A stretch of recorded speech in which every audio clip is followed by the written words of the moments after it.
حق سچ بیان کرنے اور اس پر عمل کی توفیق عطا فرمائے۔ معزز سامعین حضرات، دوران خطبہ جو آیہ مبارکہ تلاوت کرنے کا شرف حاصل کیا، پارہ نمبر ہے 11، سورہ یونس کی آیت نمبر 62 ہے۔ خالق کائنات نے ارشاد فرمایا کہ سن لو، الا ان اولیاء اللہ لا خوف علیہم ولا هم یحزنون، کہ بے شک اللہ کے ولیوں کو، اللہ کے ولیوں پر نہ کچھ خوف ہوگا اور نہ وہ غمگین ہوں گے۔ حضرات محترم، یہ آیہ کریمہ شان اولیاء پر بہت واضح دلیل ہے۔ دیکھیں خالق کائنات نے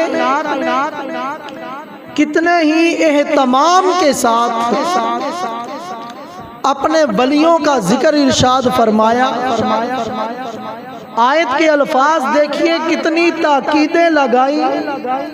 فرمایا الا، سن لو، لوگوں کو خبردار کیا، لوگوں کو متوجہ کیا، پہلی تاکید لگائی۔ اب فرمایا اِنَّا، کہ بے شک اولیاء اللہ، اللہ کے ولیوں پر۔ حضرات محترم ذرا توجہ کیجئے کہ اللہ پاک جو رب العالمین ہے، وہ سب کا خالق و مالک ہے۔ اللہ تبارک و تعالی ویسے ہی ارشاد فرما دیتا کہ لوگوں،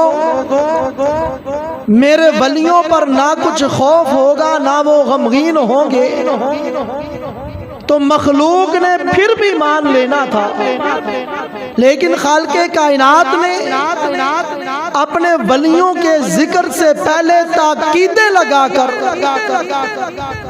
یہ واضح فرمایا کہ لوگوں، جب بھی میرے ولیوں کا ذکر کرنا ہو تو یاد رکھنا میں رب العالمین ہو کر، میں خالق کائنات ہو کر، میں مالک کائنات ہو کر، میں سب کا رب ہونے کے باوجود اپنے ولیوں کا ذکر تاکیدیں لگا کر رہا ہوں۔ تو فرمایا تم غلاموں کے لیے بھی یہ ضروری ہے کہ جب میرے نیک لوگوں کا ذکر کرنا، جب بھی میرے ولیوں کا ذکر کرنا، جب بھی میرے پیاروں کا ذکر کرنا، تو بڑے ہی ادب اور احترام کے ساتھ، بڑے ہی سلجھ کے اور اچھے الفاظ کے ساتھ میرے ولیوں کا ذکر کرنا، کیونکہ جو میرے ولی ہیں، میرا ولی ہونا کوئی عام رتبہ نہیں۔ فرمایا ولی میں اسے ہی بناتا ہوں جسے میں رب پوری کائنات میں پسند فرما دے۔ فرمایا یہ میرے پسندیدہ بندے ہیں جن کو میں ولی بناتا ہوں۔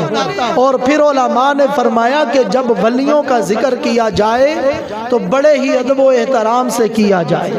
ولیوں کا ذکر جب بھی ہو تو بڑے چنے ہوئے الفاظ کے ساتھ کیا جائے، اور مقولہ مشہور ہے، با ادب با نصیب اور بے ادب بے نصیب۔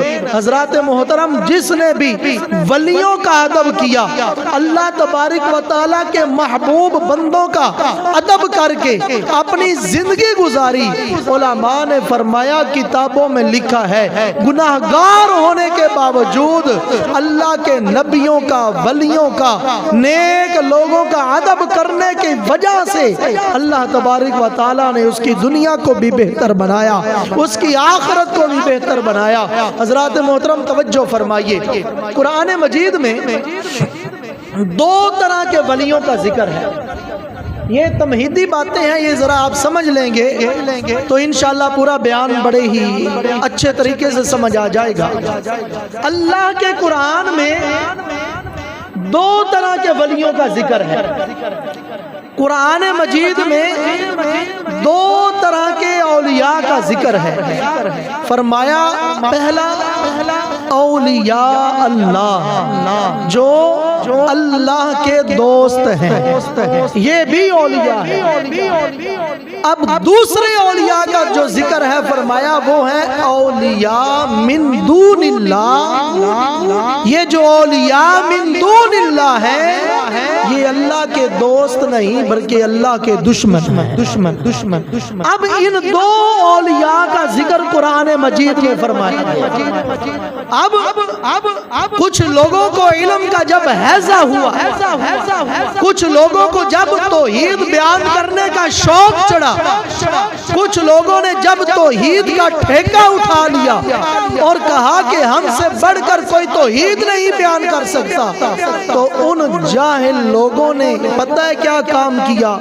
جو اولیاء من دون اللہ کی آیات تھی، جو ذکر، جو وعیدیں، جو سزائیں، جو القابات اللہ کے دشمنوں کے تھے، ان بے وقوف اور جاہل لوگوں نے وہ آیات اولیاء اللہ پر لگا دی، اولیاء اللہ پر اعتراض کرنا شروع کر دیا۔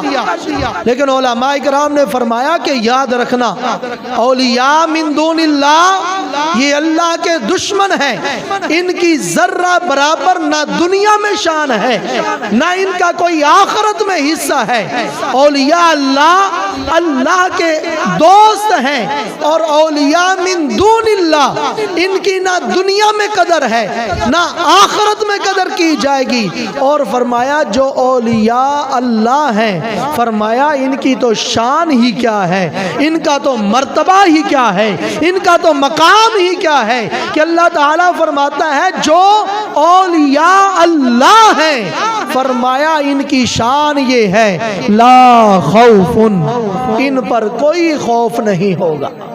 اللہ کے ولیوں پر کوئی خوف نہیں ہوگا، نہ انہیں کوئی دنیاوی خوف ہوتا ہے، فرمایا نہ ان کو کوئی آخرت کا خوف ہوگا۔ قیامت میں لوگ گھبراہٹ میں ہوں گے، لیکن اولیاء اللہ اس وقت بھی امن میں رہیں گے۔ مزید ارشاد فرمایا وَلَا هُمْ يَحْزَنُونَ، اور نہ وہ غمگین ہوں گے۔ اس کا مطلب یہ نہیں کہ اللہ کے ولیوں پر دنیا میں مصیبتیں نہیں آتی، اس کا مطلب یہ نہیں کہ اللہ کے ولی دنیا میں مشکلات کا شکار نہیں ہوتے، بلکہ جو اللہ کا جتنا پیارا ہوتا ہے اللہ تعالیٰ اس پر اس کا امتحان بھی اتنا زیادہ لیتا ہے۔ کریم آقا علیہ الصلوۃ والسلام کی بارگاہ میں ایک شخص حاضر ہوئے اور کہتے ہیں یا رسول اللہ مجھے آپ سے بڑی محبت ہے، یا رسول اللہ میں رب سے بھی بڑا پیار کرتا ہوں، مجھے آپ سے بھی بڑی محبت ہے۔ آپ نے فرمایا واقعہ ہی تجھے مجھ سے محبت ہے؟ کہنے لگا یا رسول اللہ فدا کا امی و ابی، یا رسول اللہ میرے ماں باپ آپ پر قربان، میں آپ سے اپنی جان سے بڑھ کر محبت کرتا ہوں۔ تو کریم آقا نے فرمایا پھر تیار ہو جاؤ، تم پر آزمائشیں آئیں گی، تم پر مشکلات آئیں گی، تمہیں آزمائش میں ڈالا جائے گا، تمہارا امتحان لیا جائے گا۔ تو معلوم یہ ہوا جو اللہ تعالیٰ کا جتنا پیارا بندہ ہوتا ہے اس پر آزمائشیں بھی اتنی ہی زیادہ آتی ہیں۔ ارے دیکھیے نا جناب ابراہیم خلیل اللہ کی زندگی کو، اللہ کے بڑے پیارے نبی ہیں، اللہ تعالیٰ کے بڑے محبوب پیغمبر ہیں، بچپن سے ہی آزمائشیں شروع ہو گئی، بچپن میں ہی امتحان شروع شروع ہو گئے، جوانی ہوئی تو پھر امتحان، نبوت کا اعلان کیا تو پھر آگ میں ڈالا جانا، شادی ہو جاتی ہے تو اولاد کا نہ ہونا، اولاد ہو جاتی ہے تو جنگل میں چھوڑنے کا حکم دیا جانا، جنگل میں چھوڑنے کا امتحان جب پاس ہوتا ہے، پھر اولاد جب بڑی ہوتی ہے، پھر ایک اور امتحان آ جاتا ہے، فرمایا اب اولاد کو ذبح کرنے کا حکم آ جانا۔ تو اللہ کے جو جتنے محبوب ہوتے ہیں، اہل بیت کا حال دیکھ لیجئے، فرمایا حسین و حسن جنتی پھولوں میں سے پھول ہیں، فرمایا یہ میرے نواسے جنتی نوجوانوں کے سردار ہیں، اور ان کا مقام کیا ہے؟ والد محترم ولیوں کے سردار ہیں، والدہ جو ہیں وہ جنتی عورتوں کی سردار ہیں، بیٹے جو ہیں جنتی نوجوانوں کے سردار ہیں۔ جب اتنا بڑا جناب اعلیٰ اللہ نے رتبہ عطا فرما دیا تو پھر آزمائش بھی اتنی بڑی ہوئی، پھر آزمائش بھی اتنی ہی سخت ہوئی کہ 72 تن لے کر جاتے ہیں اپنی آنکھوں کے سامنے، کبھی بیٹے شہید ہو رہے ہیں، کبھی بھائی کا جناب اعلیٰ لاشا اٹھایا جا رہا ہے، کبھی کچھ ہو رہا ہے، کبھی علی اکبر کی جوانی پیش کی جا رہی ہے، کبھی علی اصغر کا بچپنا راہ خدا میں دیا جا رہا ہے۔ آخر میں جب سب کنبہ اللہ کی بارگاہ میں پہنچ جاتا ہے تو اتنا بڑا مقام جو تھا، اتنے بڑے جناب اعلیٰ رتبے پر جو فائز تھے، پھر اپنی جان کا بھی نذرانہ پیش کیا جاتا ہے۔ تو معلوم یہ ہوا اللہ کا جو بندہ جتنا پیارا ہوگا اس پر انعامات بھی زیادہ ہوں گے، لیکن دنیا میں آزمائش بھی اتنی ہی زیادہ ہوگی، اس کے امتحانات بھی اتنے ہی زیادہ ہوں گے۔ اب کوئی یہ بندہ نہ کہے یار میرے گھر میں تو بیماریوں نے ڈیرے ڈال لیے ہیں، مجھے تو سکھ کا سانس نہیں آ رہا، خود ٹھیک ہوتا ہوں تو اولاد بیمار ہو جاتی ہے، اولاد ٹھیک ہو جاتی ہے تو بیوی بیمار ہو جاتے ہیں، جب ٹھیک ہو جاتے ہیں کاروبار نہیں چلتا۔ حضرات اہل ایمان کے لیے یہ مشکلات کا آنا، اہل ایمان کے لیے یہ بیماریوں کا آنا، اہل ایمان کے لیے یہ امتحانات کا آنا، فرمایا یہ اللہ تبارک و تعالیٰ کی طرف سے ایک رحمت ہوتی ہے۔ یہ جو بیماریاں، مصیبتیں، پریشانیاں مومن بندے پر آتی ہیں، اس میں مومن کا ہی فائدہ ہے۔ اس میں دو طرح کا فائدہ ہے، یا تو جو مصیبت آئی ہے اس مصیبت کے صدقے اللہ تعالیٰ تیرے گناہوں کو معاف فرما رہا ہے، اس مصیبت کے صدقے اللہ تعالیٰ تیری خطاؤں کو معاف فرما رہا ہے۔ اگر تو نیک ہے، اللہ کا نیک بندہ ہے، نمازیں بھی ساری پڑھ رہا ہے، روزے بھی سارے رکھ رہا ہے، زکوٰۃ فرض ہے ادا بھی پوری کر رہا ہے، حج بھی کر رہا ہے، پھر بھی مصیبتیں آ رہی ہیں، تو فرمایا پھر بھی یہ مصیبتیں کوئی عام نہیں بلکہ یہ تیرے درجات کو بلند کر رہی ہیں، تیرا رتبہ بڑھا رہی ہیں۔ تو حضرات محترم معلوم ہوا اللہ کے ولیوں پر مصیبتیں آتی ہیں، پریشانیاں آتی ہیں، پھر اللہ تبارک و تعالیٰ فرما رہا ہے میرے جو ولی ہیں انہیں نہ کوئی خوف ہوگا، نہ وہ غمگین ہوں گے، نہ دنیا میں کوئی خوف ہوگا، نہ آخرت کا کوئی غم ہوگا۔ تو مولا پریشانیاں تو آتی ہیں، تو جواب ملتا ہے کہ لوگوں سن لو، یقیناً میرے بندوں پر پریشانیاں آتی ہیں، لیکن یہ پریشانیاں ان کے دل پر اثر نہیں کرتی۔ اگر اولاد قربان کرنے کا حکم دیا جائے تو دل یہ نہیں کہتا کہ اولاد تو ادھیڑ عمر میں ملی ہے، اس کو میں کیسے قربان کروں، بلکہ رب کا حکم ہوتا ہے اولاد کو قربان کر دیا جاتا ہے، رب کو حکم ہوتا ہے گھر چھوڑ دیا جاتا ہے، رب کا حکم ہوتا ہے اللہ کی رضا کی خاطر تن من دھن کی بازی لگا دی جاتی ہے، کیونکہ اللہ کے ولیوں کی یہ شان ہے کہ دنیا میں جتنے غم، جتنی پریشانیاں ہیں یہ ان کے دل پر اثر نہیں کرتی۔ وجہ کیا ہے کہ اللہ نے ان کے دلوں کو اپنی محبت سے بھر دیا۔ جس کے دل میں رب کی محبت آ جائے فرمایا اس کے دل میں دنیا کی محبت نہیں اثر رکھ سکتی، پھر اس کے لیے دنیا کی دولت، اس کے لیے دنیا کے بنگلے، اس کے لیے دنیا کی جائیدادیں کچھ معنی نہیں رکھتی، کیونکہ اس کے دل میں رب کی محبت آ چکی ہوتی ہے، اس کے دل میں اپنے خالق کا پیار آ چکا ہوتا ہے، حضرت ابو مالک اشعری رضی اللہ تعالیٰ عنہ حضور کے صحابی ہیں، فرماتے ہیں کہ ایک دن نور کی محفل سجی تھی، کریم آقا علیہ الصلوۃ والسلام صحابہ کرام میں بیٹھے تھے اور ارد گرد صحابہ کرام کا مجمع تھا۔ منظر ایسے لگ رہا تھا کہ جیسے 14ویں رات کی رات ہو اور تاروں کے جھرمٹ میں چاند چمک رہا، یہ منظر تھا۔ آپ علم دین سے صحابہ کے چہرے اور دلوں کو روشن فرما رہے تھے۔ کریم آقا علیہ الصلوۃ والسلام نے قیامت کا منظر بیان فرمایا۔ قیامت کا منظر بیان فرماتے ہوئے ارشاد فرمایا، بے شک اللہ تعالیٰ کے کچھ ایسے بھی بندے ہوں گے جو نبی بھی نہیں ہوں گے۔ قیامت کا ذکر خیر ہو رہا ہے، جو نبی بھی نہیں ہوں گے، شہید بھی نہیں ہوں گے، کیونکہ نبی اور شہید کا رتبہ بڑا کمال کا رتبہ ہے۔ فرمایا نہ وہ نبی ہوں گے نہ وہ شہید ہوں گے، مگر ان کی شان، ان کا مقام، ان کا رتبہ، ان کا سٹیٹس یہ ہوگا کہ اللہ تبارک و تعالی ان کو اپنا قرب خاص عطا فرمائے گا۔ نبیوں کو قرب خاص عطا فرمایا جانا سمجھ آتی ہے کیونکہ اللہ کے نبی ہیں۔ شہیدوں کو قرب خاص جو عطا ہوتا ہے سمجھ آتی ہے کیونکہ اللہ کی بارگاہ میں جانوں کا نذرانہ دے کر انہوں نے سودا کیا ہے، تو سمجھ آتی ہے۔ فرمایا نہ وہ نبی ہوں گے نہ وہ شہید ہوں گے، اس کے باوجود رب کا قرب خاص عطا ہوگا۔ حضرات محترم، اللہ تبارک و تعالیٰ کے نبی علیہ الصلوۃ والسلام جب یہ بیان فرما رہے ہیں تو اس مجلس میں ایک دیہاتی صحابی بھی ہیں۔ ایک دیہاتی صحابی جب یہ سنتے ہیں نا کہ نہ وہ نبی ہوں گے نہ وہ شہید ہوں گے، ہو سکتا ہے ہم میں سے بھی کوئی بندہ اس میں شامل ہو جائے، تو فرمایا یا رسول اللہ صلی اللہ علیہ وسلم گھٹنوں کے بل کھڑے ہو کر عرض کرتے ہیں، یا رسول اللہ حدثنا یا رسول اللہ عنہم منہم، یا رسول اللہ بتائیے ان خوش نصیبوں کی نشانیاں کیا ہیں۔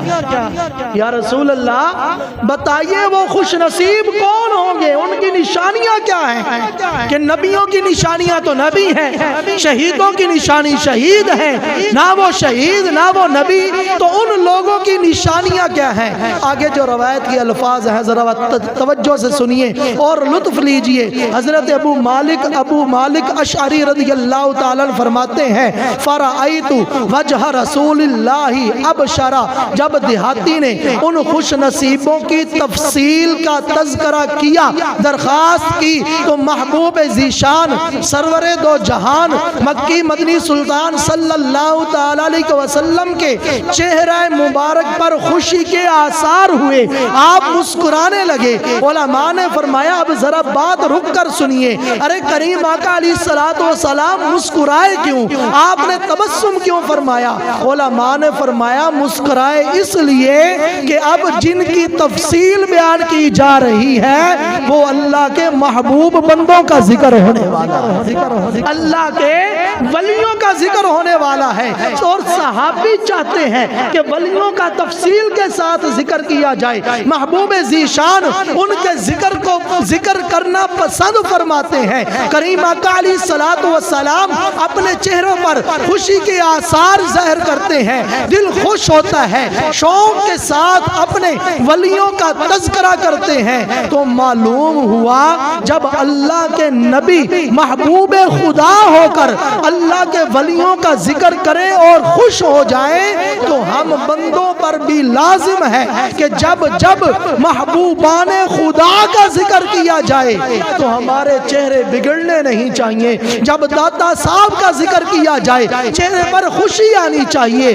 جب خواجہ صاحب کا ذکر کیا جائے چہرے پر مسرت آنی چاہیے، جب مہر علی کا ذکر کیا جائے چہرہ خوش ہو جانا چاہیے، جب پیر سیال کا ذکر کیا جائے چہرہ خوش ہو جانا چاہیے، جب نوشو پاک کا ذکر کیا جائے چہرہ خوش ہو جانا چاہیے، کیونکہ یہ علامت ہے مومن کی، یہ علامت ہے ایمان والوں کی، کیونکہ ایمان والوں کے سامنے جب ولیوں کا ذکر کیا جاتا ہے تو وہ محبوب مصطفیٰ کی سنت کو اپناتے ہوئے اپنے چہروں پر بھی خوشی لاتے ہیں اور فخر محسوس کرتے ہیں کہ ہم اللہ کے ولیوں کا ذکر کر رہے ہیں۔ بلکہ اپنا تو یہ عقیدہ ہونا چاہیے کہ اپنا عزیز وہ ہے جسے ہے تو عزیز، اپنا عزیز وہ ہے جسے ہے یا رسول اللہ تو عزیز، اور ہم کو ہے وہ پسند جسے آئے یا رسول اللہ تو پسند۔ تو معلوم ہوا کہ اللہ تعالیٰ کے ولیوں کا جب ذکر کیا جائے تو محبوب مصطفیٰ محبوب خدا کی سنت پر عمل کرتے ہوئے خوشی کے ساتھ ذکر کیا جائے۔ آج علم دین کی کمی ہونے کی وجہ سے، آج اولیاء اللہ کی صحبت کی دوری ہونے کی وجہ سے کچھ لوگ جب ولیوں کا ذکر کرتے ہیں تو بڑی بے ادبی کے ساتھ کرتے ہیں۔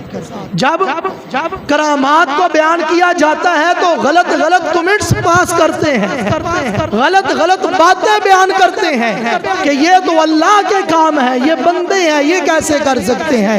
علماء کرام نے فرمایا کہ اللہ تبارک و تعالی حدیث مبارکہ میں آتا ہے جو بندہ اللہ کا محبوب ہو جاتا ہے میرا رب اس کو ایسی پاور، ایسی طاقت عطا فرما دیتا ہے کہ اس کے ہاتھ سے کرامات کا ظہور ہوتا ہے، اور کرامت کہتے ہی اسے ہیں جو انسان کی عقل میں نہ آنے والی بات ہو۔ حضرات محترم آگے حدیث پاک سنیے، جب دیہاتی کہتا ہے یا رسول اللہ ان کی نشانی بیان کیجئے، ان کی نشانی کیا ہوگی؟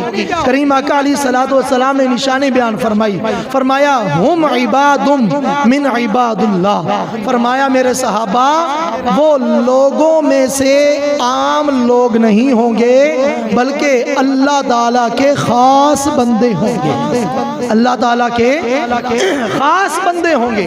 دوسری نشانی فرمائی، فرمایا من بلدان شتى، فرمایا وہ کسی ایک شہر سے بھی نہیں ہوں گے، ان کا تعلق مختلف شہروں سے ہوگا۔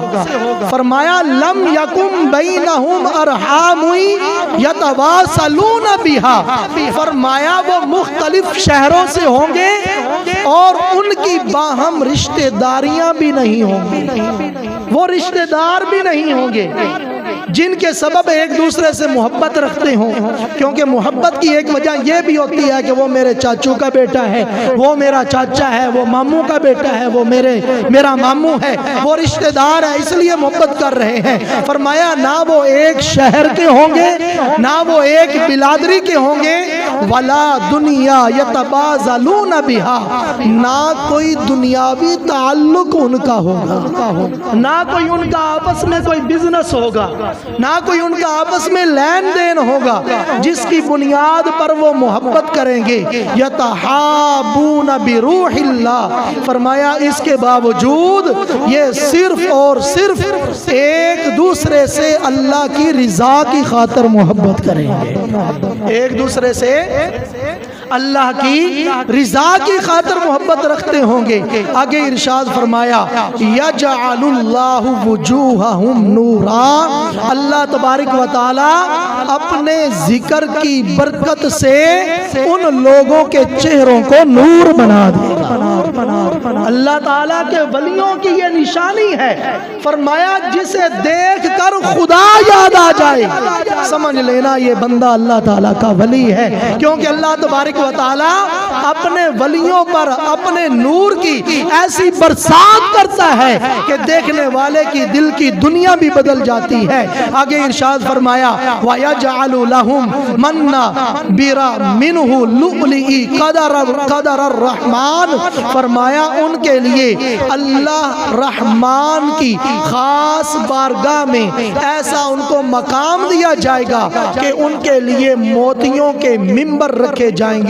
فرمایا یفزع الناس ولا یفزعون، اب قیامت کا ذکر ہو رہا ہے، فرمایا اس وقت جب لوگ گھبراہٹ میں ہوں گے، ولا یفزعون، ان پر کوئی گھبراہٹ نہیں ہوگی، وَيَخَافُونَ یخاف الناس ولا یخافون، جب لوگ خوف زدہ ہوں گے فرمایا ان پر کوئی خطرہ نہیں ہوگا۔ ایک اور روایت کے الفاظ ہیں، پھر کریم آقا علیہ السلام نے اس آیت مبارکہ کی تلاوت ارشاد فرمائی، فرمایا الا ان اولیاء اللہ لا خوف علیہم ولا هم یحزنون۔ سن لو جن لوگوں کا ذکر کیا جا رہا ہے، جن لوگوں کی نشانیاں بیان کی جا رہی ہیں، فرمایا یہ وہی لوگ ہیں جن پر دنیا کا کوئی خوف ہوگا، نہ وہ آخرت میں غمگین ہوں گے۔ حضرات محترم، جو بندہ اللہ تبارک و تعالیٰ کی عبادت کر کر کے اللہ تبارک و تعالیٰ کو راضی کر لیتا ہے، اللہ کا محبوب بن جاتا ہے، پھر اللہ تبارک و تعالیٰ اس کو ایسے ایسے مقام عطا فرماتا ہے کہ ان کی شانیں سمجھنا دنیا کے لوگوں کی عقلوں سے ورا ہو جاتی ہے۔ اب یہی بات ہے کہ حضور غوث اعظم شیخ عبد القادر جیلانی الحسنی والحسینی، آپ کو جو اللہ تبارک و تعالیٰ نے مقام عطا فرمایا ہے، اگر اس دور میں آپ کی کرامات کا ذکر کیا جائے تو کچھ لوگ ان کرامات کو کہتے ہیں یہ من گھڑت باتیں ہیں، حالانکہ اللہ تبارک و تعالیٰ اپنے ولیوں کو ایسی ایسی طاقت عطا فرما دیتا ہے کہ انسان کے وہم و گمان میں بات نہیں ہوتی۔ اب مردے کو زندہ کرنا یہ کسی انسان کے بس کی بات نہیں، لیکن اللہ تعالیٰ کے جو محبوب بندے ہو جاتے ہیں، میرا رب ان کو یہ طاقت عطا فرماتا ہے، اگر وہ چاہیں تو اللہ کے حکم سے مردوں کو بھی زندہ کر دیا کرتا ہے۔ حضرت عیسیٰ علیہ السلام خدا نہیں ہے، خدا کے بندے ہیں۔ دلیل سنیے، قرآن پاک سے دے رہا ہوں، عیسیٰ علیہ السلام خدا نہیں ہے، خدا کے بندے ہیں، لیکن آپ نے مردوں کو زندہ فرمایا۔ قرآن مجید کی آیات پڑھیے، ٹائم کم ہے۔ آپ خدا نہیں ہے، خدا کے بندے ہیں، نہ بینا پیدائشی نہ بینا، جو جماندروں نہ بینا تھا آپ نے اس کو آنکھیں بھی عطا فرمائی۔ آپ خدا نہیں ہیں، خدا کے بندے ہیں، لیکن آپ نے کوڑ اور برس کے مریضوں کو شفا عطا فرمائی۔ وجہ کیا ہے کہ جو لوگ اللہ تعالیٰ کا قرب حاصل کر لیتے ہیں، میرا رب ان کو یہ مقام، یہ رتبہ عطا فرما دیتا ہے کہ اب وہ اللہ تعالیٰ کے بندوں کی داد رسی کریں، ان کی فریاد رسی کریں، ان کی حاجت روائی کریں، تو اللہ تبارک و تعالیٰ انہیں طاقت عطا فرما دیتا ہے۔ مثال کے طور پر، مثال کے ذریعے آپ کو ایک بات سمجھاتا ہوں۔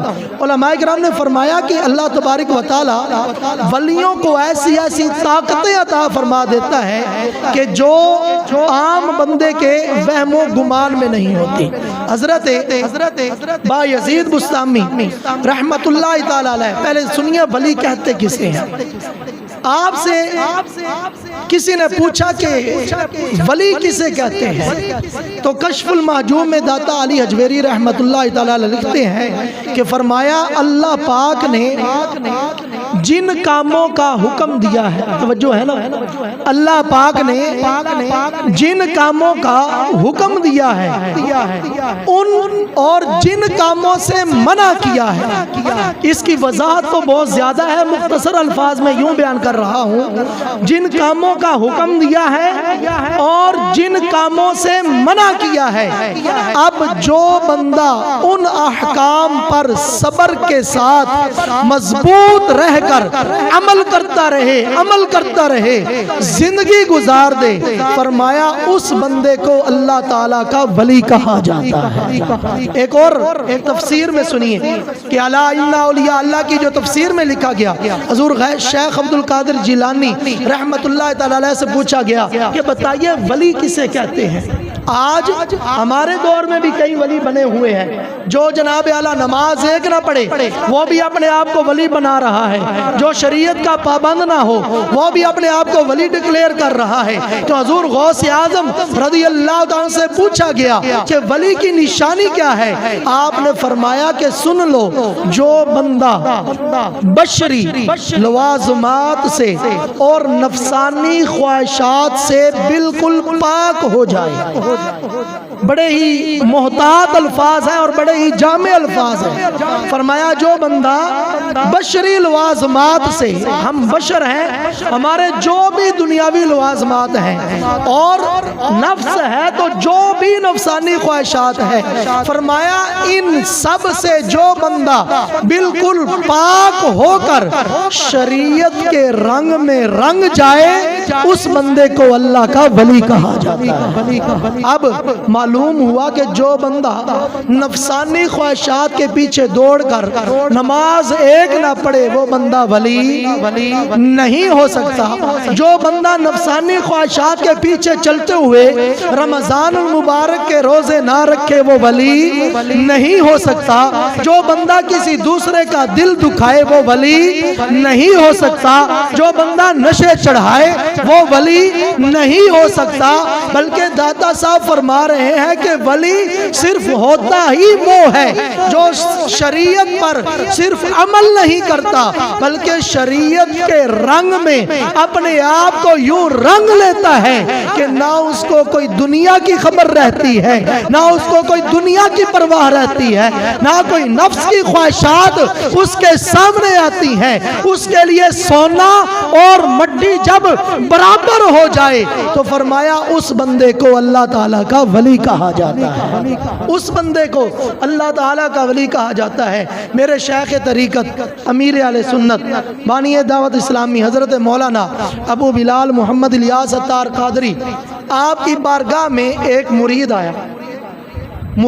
ایسا مرید آیا کہ بڑا بزنس مین مرید، بڑا ہی لینڈ لارڈ، تحفہ لے کر آیا. تحفہ کیا تھا کہ سونے کا پین بنا ہوا تھا اور اس کی جو نب تھی نا وہ ہیرے کی نب تھی.